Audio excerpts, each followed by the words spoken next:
Welcome to the video. ये Java interview preparation series का first video है और यही से हम जावा के बेसिक्स स्टार्ट कर रहे हैं। इस वीडियो में हम जावा के most asked interview questions cover करेंगे और हर कॉन्सेप्ट को सिंपल लैंग्वेज में क्लियरली समझेंगे विद एग्जांपल्स, बिल्कुल एंगल से जैसे रियल इंटरव्यू में सोचा जाता है। सिंपल फंडा ये है, अगर आप जावा इंटरव्यू में एक्सपर्ट बनना चाहते हो तो पूरी प्लेलिस्ट फॉलो करो। गारंटी के साथ बोल सकता हूँ जावा इंटरव्यू के ऑलमोस्ट सारे इंपॉर्टेंट टॉपिक्स यही कवर हो जाएंगे। आपको अलग अलग मटेरियल या दूसरे वीडियोस देखने की कोई नीड नहीं पड़ेगी। बेसिक्स से लेके इंटरव्यू लेवल क्लैरिटी तक सब कुछ स्टेप बाय स्टेप यही मिलेगा। तो चलो स्टार्ट करते हैं। सो क्वेश्चन है, what are the differences between JDK, JVM and JRE? Why Java platform independent है और व्हाई जावा 100% ऑब्जेक्ट ओरिएंटेड नहीं है? अब इसको मैं बिल्कुल बेसिक से एक्सप्लेन करता हूँ। सबसे पहले जेवीएम, जेआरई और जेडीके क्लियर करते हैं। जेवीएम को सिंपल लैंग्वेज में इंजन समझ लो। ये वो एक्चुअल चीज है जो जावा के बाइट कोड को रन करती है, मेमोरी मैनेज करती है, गार्बेज कलेक्शन हैंडल करती है। मतलब रन टाइम पे जो भी एग्जीक्यूशन होता है ना, वो जेवीएम के थ्रू होता है। अब जेआरई एक कंप्लीट एनवायरनमेंट है जिसमें जेवीएम होती है और साथ में जावा की कोड लाइब्रेरीज होती है। अगर आपको सिर्फ जावा एप्लीकेशन रन करनी है, कोड लिखना या कंपाइल नहीं करना, तो जेआरई इनफ होती है। इसलिए मोस्टली एंड यूजर्स के सिस्टम पे जेआरई होती है। अब जेडीके ये डेवलपर्स के लिए होता है। जेडीके के अंदर जेआरई होती है प्लस डेवलपमेंट टूल्स होते हैं जैसे जावा कंपाइलर, डीबगर वगैरह। मतलब अगर आप जावा कोड लिख रहे हो, कंपाइल कर रहे हो, एप्लीकेशन डेवलप कर रहे हो, तो जेडीके मैंडेटरी है। अब यही से जावा प्लेटफॉर्म इंडिपेंडेंट का कॉन्सेप्ट आता है। Java code direct machine code में कन्वर्ट नहीं होता, पहले बाइट कोड बनता है और ये बाइट कोड जेवीएम रन करती है। क्योंकि हर ऑपरेटिंग सिस्टम का अपना जेवीएम होता है, सेम बाइट कोड विंडोज पे भी चल जाता है, लिनक्स पे भी, मैक पे भी, बस जेवीएम होनी चाहिए। इसीलिए बोलते हैं राइट वंस रन एनीवेयर। अब लास्ट पार्ट, जावा 100% ऑब्जेक्ट ओरिएंटेड क्यों नहीं है? यहाँ पे कैच ये है, जावा मोस्टली ऑब्जेक्ट ओरिएंटेड है बट कंप्लीटली नहीं। क्योंकि जावा प्रिमिटिव डेटा टाइप्स सपोर्ट करता है जैसे आईएनटी, डबल, कैर, बूलियन, जो ऑब्जेक्ट्स नहीं होते, और स्टैटिक चीज जैसे मेन मेथड बिना ऑब्जेक्ट के भी रन हो जाती है। इसलिए टेक्निकली जावा को प्योर ओपी लैंग्वेज नहीं बोल सकते। इंटरव्यू में अगर आप इस क्वेश्चन को इस फ्लो में एक्सप्लेन कर देते हो ना, पहले जेवीएम, जेआरई, जेडीके, फिर प्लेटफॉर्म इंडिपेंडेंस, फिर ओपी वाला पॉइंट, टू आंसर काफी नेचुरल लगता है और इंटरव्यूअर को भी क्लियर सिग्नल मिलता है कि आप बेसिक्स समझ के बोल रहे हो, रट्टा नहीं मारा है। Now let's see next important tricky question. So question है, व्हाई मेन मेथड स्टैटिक होता है जावा में और क्या हम मेन मेथड को ओवरलोड कर सकते हैं? ये क्वेश्चन सिंपल लगता है बट इंटरव्यूअर इसे आपका जेवीएम का अंडरस्टैंडिंग चेक करता है। अगले पॉइंट को थोड़ा ज्यादा ध्यान से समझो, so keep focus next 1 minute. सबसे पहले स्टैटिक वाला पार्ट समझो। जब जावा प्रोग्राम स्टार्ट होता है ना, उस टाइम पे कोई ऑब्जेक्ट एग्जिस्ट ही नहीं करता, जीरो ऑब्जेक्ट्स, मेमोरी बिल्कुल फ्रेश होती है। अब जेवीएम को प्रोग्राम स्टार्ट करना है तो उसको एक एंट्री पॉइंट चाहिए जो बिना ऑब्जेक्ट के कॉल हो सके। इसीलिए मेन मेथड स्टैटिक होता है, क्योंकि स्टैटिक मेथड क्लास के साथ बिलोंग करता है, ऑब्जेक्ट के साथ नहीं। अगर मेन स्टैटिक नहीं होता तो जेवीएम को पहले ऑब्जेक्ट बनाना पड़ता और ऑब्जेक्ट बनाने के लिए भी मेथड चाहिए, मतलब अननेसेसरी डिपेंडेंसी क्रिएट हो जाती। इसलिए मैक को स्टैटिक रखा गया सिंपल और रिलायबल स्टार्टअप के लिए। अब नेक्स्ट पार्ट, क्या मेन मेथड ओवरलोड हो सकता है? आंसर है हाँ, टेक्निकली हो सकता है। आप पैरामीटर्स चेंज करके मल्टीपल मेन मेथड्स लिख सकते हो, जैसे एक मैं स्ट्रिंग अरे वाला, एक मैं आईएनटी पैरामीटर वाला। ये बिल्कुल वैलिड जावा कोड है, कंपाइलर भी कोई एरर नहीं देगा। बट यहाँ पे कैच ये है, जेवीएम हमेशा एग्जीक्यूशन स्टार्ट करेगी सिर्फ एक ही में से जो एग्जैक्ट सिग्नेचर है public static void main string args. बाकी जो ओवरलोडेड मेन मेथड्स है वो नॉर्मल मेथड्स जैसे बिहेव करते हैं। जेवीएम उनको ऑटोमेटिकली कॉल नहीं करती, उनको आपको मैन्युअली कॉल करना पड़ेगा, जैसे कोड एग्जांपल में दिख रहा है। ओरिजिनल मेन के अंदर से आप ओवरलोडेड मेन को कॉल कर रहे हो। होप सो आपको समझ में आ गया होगा। अगर कहीं भी डाउट लगे या क्लैरिटी चाहिए हो तो एक बार इस पार्ट को रिपीट करके देख लेना। और अब चलो नेक्स्ट टॉपिक की तरफ मूव करते हैं। ये भी एक क्वेश्चन है जो इंटरव्यू में पूछा जाता है, बट ऑनेस्टली इसमें एक्सप्लेन करने जैसा कुछ स्पेशल नहीं है। टू टाइम सेव करने के लिए आप बस इस स्लाइड का स्क्रीनशॉट ले सकते हो। सारे इंपॉर्टेंट नोट्स मैंने ऑलरेडी डिस्क्रिप्शन में पीडीएफ के फॉर्म में दे दिए हैं, आप वहां से इजीली रेफर कर सकते हो। और अब चलो नेक्स्ट क्वेश्चन की तरफ मूव करते हैं। Now let's take one more very common interview question. What is a constructor in Java and why do we even need it? Simple language में समझो। कंस्ट्रक्टर जावा का एक स्पेशल मेथड होता है जो ऑटोमेटिकली कॉल हो जाता है जब आप ऑब्जेक्ट क्रिएट करते हो। जैसे ही आप न्यू कीवर्ड लिखते हो ना, कंस्ट्रक्टर सबसे पहले रन होता है, आप चाहो या ना चाहो। इसका मैं काम होता है ऑब्जेक्ट को प्रॉपर इनिशियल स्टेट में लाना। सो जब ऑब्जेक्ट मेमोरी में आता है, कंस्ट्रक्टर इंश्योर करता है कि उसके वेरिएबल्स के पास प्रॉपर इनिशियल वैल्यूज हो, रैंडम या हाफ बेक्ड स्टेट में ऑब्जेक्ट ना रहे, वरना रन टाइम पे बग्स आने लगते हैं। अब क्वेश्चन आता है कंस्ट्रक्टर की जरूरत क्यों पड़ी। इमेजिन करो अगर कंस्ट्रक्टर नहीं होता तो ऑब्जेक्ट क्रिएट हो जाता बट उसके अंदर वैल्यूज प्रॉपर्ली सेट ही नहीं होती, डिफॉल्ट या इनकंसिस्टेंट डेटा के साथ काम करता और वहीं से बग्स स्टार्ट हो जाते। कंस्ट्रक्टर बेसिकली एक सेफ्टी गेट है जो बोलता है पहले ऑब्जेक्ट को सही बना लो फिर इस्तेमाल करना। इंटरव्यू एंगल से एक दो प्रॉपर्टीज याद रखना काफी होता है। कंस्ट्रक्टर का नाम क्लास के सेम होता है, इसका कोई रिटर्न टाइप नहीं होता, वॉइड भी नहीं, और ये न्यू कीवर्ड के साथ ऑटोमेटिकली कॉल होता है। और हाँ, कंस्ट्रक्टर ओवरलोड भी हो सकता है, मतलब आप डिफरेंट वेज से ऑब्जेक्ट इनिशियलाइज कर सकते हो। नाउ नेक्स्ट क्वेश्चन आता है, what are the types of constructors in Java. सबसे पहला होता है डिफॉल्ट कंस्ट्रक्टर। सिंपल सा कॉन्सेप्ट है, जब आप क्लास के अंदर कोई कंस्ट्रक्टर लिखते ही नहीं हो तो कंपाइलर खुद एक डिफॉल्ट कंस्ट्रक्टर दे देता है जो ऑब्जेक्ट को डिफॉल्ट वैल्यूज से इनिशियलाइज करता है, जैसे आईएनटी को 0, बुलियन को फॉल्स और रेफरेंस वेरिएबल्स को नल। सेकंड होता है पैरामीटराइज्ड कंस्ट्रक्टर। यहाँ पे आप ऑब्जेक्ट क्रिएट करते टाइम वैल्यूज पास कर देते हो ताकि ऑब्जेक्ट डायरेक्टली यूजफुल स्टेट में बने। इसे बार बार सेक्टर्स कॉल करने की नीड कम हो जाती है और ऑब्जेक्ट क्रिएशन ज्यादा क्लीन और कंट्रोल्ड हो जाता है। अब थर्ड होता है कॉपी कंस्ट्रक्टर। यहाँ पे एक इंपॉर्टेंट पॉइंट है, जावा में बाय डिफॉल्ट कॉपी कंस्ट्रक्टर नहीं होता, लेकिन कॉन्सेप्ट एग्जिस्ट करता है। आप खुद एक कंस्ट्रक्टर लिख सकते हो जो किसी एग्जिस्टिंग ऑब्जेक्ट से वैल्यूज कॉपी करके नया ऑब्जेक्ट क्रिएट करे। इतना समझ लो कि डिफॉल्ट कंस्ट्रक्टर बेसिक इनिशियलाइजेशन के लिए होता है, पैरामीटराइज्ड कंस्ट्रक्टर प्रॉपर डेटा के साथ ऑब्जेक्ट बनाने के लिए, और कॉपी कंस्ट्रक्टर एक ऑब्जेक्ट की स्टेट को डुप्लीकेट करने के लिए इस्तेमाल होता है। अब तक हम कंस्ट्रक्टर के टाइप्स देख चुके हैं और उनको अच्छे से समझ भी लिया है। अब हम कॉपी कंस्ट्रक्टर का कॉन्सेप्ट थोड़ा डीप में क्लियर करने वाले हैं। ये एक ऐसा क्वेश्चन है जो इंटरव्यू में आपका इंप्रेशन बना देता है। तो नेक्स्ट 2 मिनट्स थोड़ा फोकस रखो और कॉपी कंस्ट्रक्टर को एक स्मूथ फ्लो में प्रॉपर्ली समझ लो।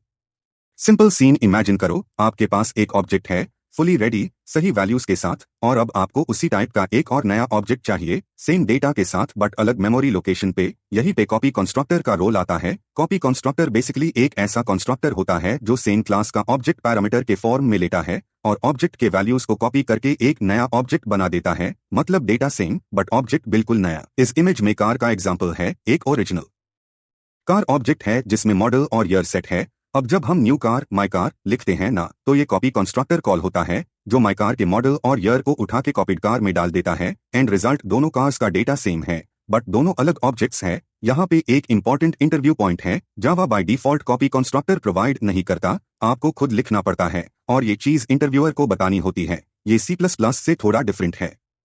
और कॉपी कंस्ट्रक्टर का यूज टैब होता है जब आप नहीं चाहते कि दो ऑब्जेक्ट्स एक हाई मेमोरी को शेयर करें, वरना एक ऑब्जेक्ट में चेंज करोगे तो दूसरा भी इम्पैक्ट हो जाएगा और वहीं से बग्स स्टार्ट होते हैं। कॉपी कंस्ट्रक्टर बोलता है भाई सेफ साइड ले लो, प्रॉपर नया ऑब्जेक्ट बनाओ। सिंपल लैंग्वेज में बोले तो कॉपी कंस्ट्रक्टर एक शॉर्टकट है एक ऑब्जेक्ट को देख के उसका डुप्लीकेट बनाने का, बिना रेफरेंस शेयर किए। और इंटरव्यू में अगर आप इतना क्लियरली बोल देते हो ना, तो सामने वाला डेफिनेटली समझ जाता है कि आप कॉन्सेप्ट को एक्चुअली यूज कर चुके हो।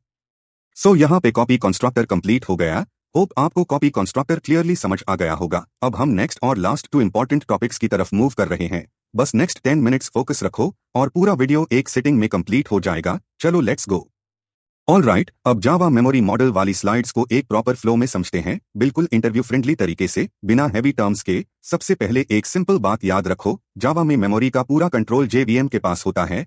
बस ये क्लैरिटी होनी चाहिए कौन सा डेटा कहाँ स्टोर होता है, बस यही पूरा गेम है। अब सबसे पहले स्टैक मेमोरी से स्टार्ट करते हैं। स्टैक मेमोरी पर थ्रेड होती है, मतलब हर थ्रेड का अपना अलग स्टैक होता है। यहाँ पे लोकल वेरिएबल्स, मेथड पैरामीटर्स और रेफरेंसेस स्टोर होते हैं। स्टैक LIFO फॉलो करता है, लास्ट इन फर्स्ट आउट। जैसे ही मेथड कॉल हुआ एक स्टैक फ्रेम पुश हुआ, मेथड कंप्लीट हुआ फ्रेम पॉप हो गया। इसी वजह से स्टैक फास्ट होती है और ऑटोमेटिक क्लीनअप मिलता है। इस स्लाइड में जो int x = 10 दिख रहा है वो डायरेक्टली स्टैक में स्टोर होता है, लेकिन जब आप लिखते हो स्टूडेंट s = न्यू स्टूडेंट, यहाँ पे एक बहुत इंपॉर्टेंट इंटरव्यू पॉइंट है। स्टूडेंट ऑब्जेक्ट स्टैक में नहीं जाता, सिर्फ एस रेफरेंस स्टैक में जाता है। एक्चुअल स्टूडेंट ऑब्जेक्ट हीप में क्रिएट होता है। ये इंटरव्यूअर का फेवरेट ट्रैप होता है और काफी लोग यही गलती कर देते हैं। जैसे जैसे मेथड कॉल्स नेस्टेड होते जाते हैं, मेथड ए से मेथड बी फिर मेथड सी, स्टैक ग्रो करता जाता है। अगर रिकर्जन या कॉल्स बहुत डीप हो जाती है ना, तो स्टैक ओवरफ्लो एरर आ जाता है और ये एरर सिर्फ स्टैक मेमोरी से रिलेटेड होता है। अब नेक्स्ट स्लाइड में हीप मेमोरी देखते हैं। हीप को सिंपल लैंग्वेज में ऑब्जेक्ट हाउस समझ लो। जितने भी ऑब्जेक्ट्स और अरेज जावा में बनते हैं वो सब हीप में ही जाते हैं, नो एक्सेप्शन। हीप शेयर्ड होती है सब थ्रेड्स के बीच, इसलिए स्टैक के कंपैरिजन में थोड़ी स्लो होती है। हीप को गार्बेज कलेक्टर मैनेज करता है, जब कोई ऑब्जेक्ट किसी रेफरेंस से पॉइंट नहीं हो रहा होता, मतलब अनरीचेबल हो जाता है, तो गार्बेज कलेक्टर्स ऑब्जेक्ट को क्लीन कर देता है। स्लाइड में भी दिख रहा है स्टैक का एस रेफरेंस हीप के स्टूडेंट ऑब्जेक्ट को पॉइंट कर रहा है। जैसे ही एस आउट ऑफ स्कोप जाता है, ऑब्जेक्ट गार्बेज कलेक्शन के लिए एलिजिबल हो जाता है। इस इमेज में स्ट्रिंग कांस्टेंट पूल भी दिख रहा है। ये भी हीप का ही पार्ट होता है, बस ऑप्टिमाइज्ड एरिया होता है स्ट्रिंग्स के लिए। अब लास्ट स्लाइड, मेथड एरिया या मेटास्पेस। ये थोड़ा कम डिस्कस्ड होता है, बट इंटरव्यूज में पूछ लेते हैं। मेटास्पेस जेवीएम का वो एरिया है जहां क्लास लेवल इंफॉर्मेशन स्टोर होती है, जैसे क्लास का name, byte code, method definitions, static variables, constant pool, ये सब यही रहता है जब क्लास लोड होती है ना क्लास फाइल से, तब उसका मेटाडेटा मेटास्पेस में जाता है। ये एरिया भी शेयर्ड होता है सब थ्रेड्स के बीच, और जावा 8 के बाद मेटास्पेस हीप से बाहर होता है और डायनामिकली ग्रो कर सकता है। इसलिए पहले जो परमिशन इश्यूज होते थे वो यहाँ नहीं आते। एक कॉमन कंफ्यूजन यही क्लियर कर देता हूँ। स्टैक ओवरफ्लो एरर रिकर्जन की वजह से स्टैक मेमोरी में आता है, मेटास्पेस का उससे डायरेक्ट रिलेशन नहीं होता। ये इंटरव्यू में क्लियर रखना बहुत ज्यादा इंपॉर्टेंट है। Now let's see one interesting question जो इंटरव्यू के सेकंड या थर्ड राउंड में, स्पेशली बिग एमएनसीज में, काफी बार पूछा जा चुका है। क्वेश्चन सिंपल लगता है, बट यही पे जावा स्ट्रिंग्स का रियल कॉन्सेप्ट चेक होता है। डिफरेंस क्या है between string s1 is equal to Java और string s2 is equal to new string Java. पहले केस में जब आप डायरेक्टली स्ट्रिंग लिटरल लिखते हो जावा, ये स्ट्रिंग हीप के अंदर एक स्पेशल एरिया में जाती है जिसको स्ट्रिंग कांस्टेंट पूल बोलते हैं। अगर सेम वैल्यू की स्ट्रिंग पहले से पूल में प्रेजेंट है तो नया ऑब्जेक्ट क्रिएट ही नहीं होता, रेफरेंस वही एग्जिस्टिंग स्ट्रिंग को पॉइंट कर देता है। यही मेमोरी ऑप्टिमाइजेशन है। अब सेकंड केस में जब आप न्यू स्ट्रिंग जावा लिखते हो, यहाँ जेवीएम बोलती है भाई तू एक्सप्लिसिटली नया ऑब्जेक्ट चाह रहा है, तो वो हीप के नॉर्मल ऑब्जेक्ट एरिया में एक ब्रांड न्यू स्ट्रिंग ऑब्जेक्ट बना देती है, चाहे सेम वैल्यू ऑलरेडी पूल में क्यों ना हो। इस इमेज में क्लियर दिख रहा है s1 स्ट्रिंग कांस्टेंट पूल को पॉइंट कर रहा है और s2 हीप के नॉर्मल ऑब्जेक्ट को। दोनों की वैल्यू सेम है, बट मेमोरी लोकेशन डिफरेंट है, इसीलिए s1 is equal to s2 false आता है, क्योंकि is equal to reference compare करता है, वैल्यू नहीं। लेकिन जब आप s1 dot equals s2 check करते हो तो वो ट्रू आता है, क्योंकि इक्वल्स कंटेंट कंपेयर करता है और कंटेंट दोनों का सेम है। इंटरव्यू टिप यही पे काम का है। स्ट्रिंग लिटरल्स हमेशा स्ट्रिंग कांस्टेंट पूल में जाते हैं फॉर मेमोरी ऑप्टिमाइजेशन, और न्यू स्ट्रिंग हमेशा नया ऑब्जेक्ट बनाता है। सो इसी तरह हमने जावा मेमोरी मॉडल को और एक काफी tricky but important interview question को क्लियरली समझ लिया। अब बस लास्ट टॉपिक बचा है इस वीडियो का। चलो अब फाइनल टॉपिक की तरफ मूव करते हैं। सो ये कंटेंट मैंने ऑलरेडी डिस्क्रिप्शन में ऐड कर दिया है फॉर रेफरेंस, आप वहां से इजीली रिवाइज कर सकते हो। और अगर कंटेंट आपको हेल्पफुल लगा हो तो प्लीज लाइक और कमेंट जरूर करिए, और ऐसे ही और जावा इंटरव्यू प्रिपरेशन के लिए फॉलो करो। पूरी जावा इंटरव्यू प्लेलिस्ट ऑलरेडी रेडी है, उसको विजिट करो और कम टाइम में प्रॉपर इंटरव्यू रेडी प्रिपरेशन कर लो। ऑल राइट, अब लास्ट टॉपिक पे आते हैं, और ये टॉपिक ऐसा है जो इंटरव्यू में ऑलमोस्ट पक्का पूछा जाता है। वाई स्ट्रिंग इम्यूटेबल होती है और हैशमैप की के लिए स्ट्रिंग को प्रेफर क्यों किया जाता है। सबसे पहले इम्यूटेबल का मतलब क्लियर कर लेते हैं। इम्यूटेबल का सिंपल मीनिंग है एक बार स्ट्रिंग बन गई ना, उसको चेंज नहीं कर सकते। अगर आप लगता है कि चेंज हो रही है तो एक्चुअली नई स्ट्रिंग क्रिएट हो रही होती है, पुरानी वाली वैसे ही रहती है। अब सवाल आता है जावा ने स्ट्रिंग को इम्यूटेबल बनाया ही क्यों। पहला रीजन मेमोरी ऑप्टिमाइजेशन है। स्ट्रिंग्स स्ट्रिंग कांस्टेंट पूल में स्टोर होती है और सेम वैल्यू वाली स्ट्रिंग्स रीयूज होती है। अगर स्ट्रिंग्स म्यूटेबल होती ना तो एक जगह चेंज करने से दूसरी जगह भी इंपैक्ट हो जाता, पूरा पूल का कॉन्सेप्ट ब्रेक हो जाता।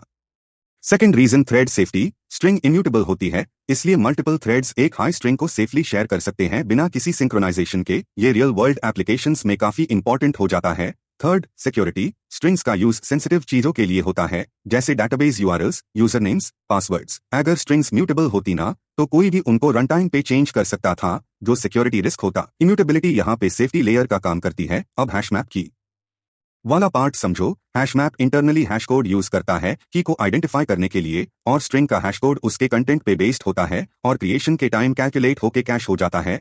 क्योंकि स्ट्रिंग इम्यूटेबल है, उसका हैश कोड कभी चेंज नहीं होता।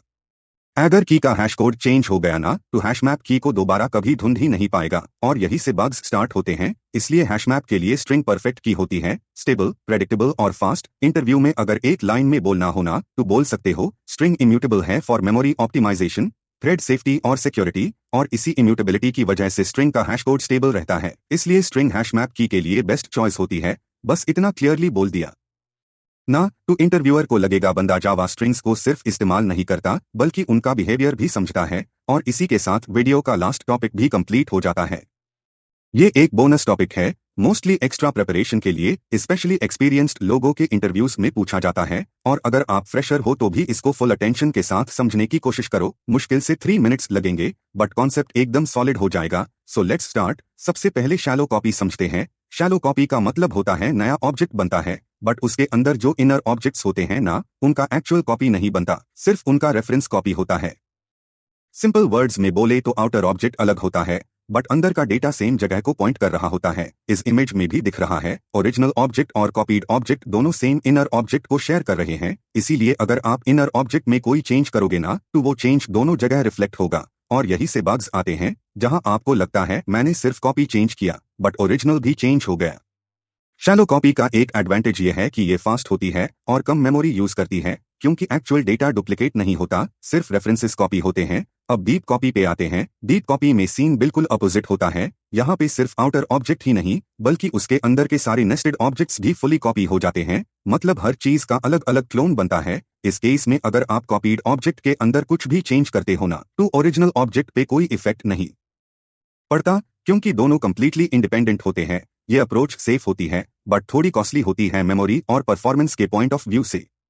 इंटरव्यू एंगल से सिंपल याद रखो, शैलो कॉपी फास्ट होती है, लेस मेमोरी यूज करती है, बट शेयर्ड रेफरेंसेस की वजह से रिस्की होती है। डीप कॉपी सेफ होती है क्योंकि सब कुछ इंडिपेंडेंट होता है, बट मेमोरी ज्यादा उसे करती है। बस इतना क्लियर हो गया ना, तो ये बोनस टॉपिक भी कवर हो गया, और इंटरव्यू में आपका आंसर काफी मैच्योर लगेगा। नाउ ऑब्जेक्ट ओरिएंटेड पार्ट अभी बाकी है, वो हम नेक्स्ट वीडियो में ऑलरेडी कवर कर चुके हैं। सो इस वीडियो में बस इतना ही, मिलते हैं नेक्स्ट वीडियो में। Thank you and all the best for your interviews.